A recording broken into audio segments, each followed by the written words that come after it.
Hello, this is a sports med talk on the sternoclavicular and acromioclavicular joints and the clavicle.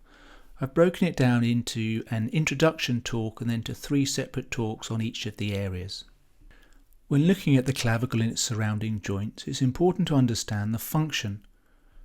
Not all mammals have a clavicle. This is the skeleton of a lion, and we can see a lion doesn't have a clavicle. However, we do know that humans and gorillas do. Animals that predominantly run, swim or graze don't have clavicles, so they can move more quickly. However, prehensile animals that like to climb and fly, so gorillas, humans and squirrels, need a clavicle. Essentially, the clavicle acts as a strut. It connects the axial skeleton to the upper limb and it puts the glenoid into lateral rotation so that prehensile animals, humans, are able to abduct their arms and also adduct in strength. Whilst the clavicle connects the scapula to the axial skeleton, it is important that the scapula can move for complex scapulo-humeral movement. So this is where the SCJ and ACJ play a particularly important component. The sternoclavicular joint can move in 3 planes. It's got 45 degrees of elevation and 5 degrees of depression.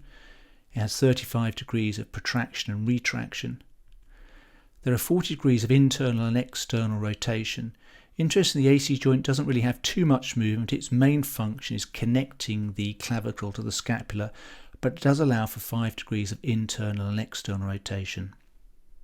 So when we're presented with any type of pathology around the clavicle and the surrounding joints, it's important to assess not only the clavicle itself, but the whole of the shoulder girdle, because they're often affected.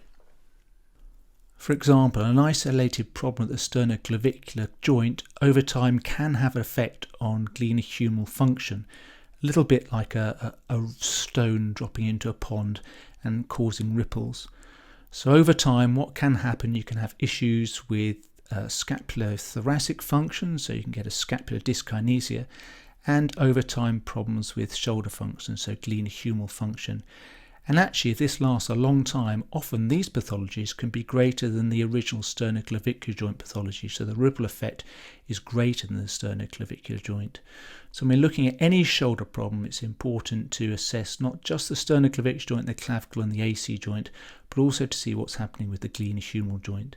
The type of problems that you can have is a scapular dyskinesia, particularly a type 1 dyskinesia with AC joint and SC joint problems, and you can also have issues with the glenohumeral joint because the scapula isn't able to get into the correct position, so you can get secondary rotator cuff problems. The other important point to take into consideration is whilst glenohumeral joint osteoarthritis is rare, due to the heavy axial load that passes through the relatively small surface area of the sternoclavicular joint and AC joint, osteoarthritis are particularly common. As a result, when we discuss the local pathologies associated with the SCJ ACJ and clavicle, it's important to think about the associated pathologies with regards to the scapulo-humeral function in the glenohumeral joint.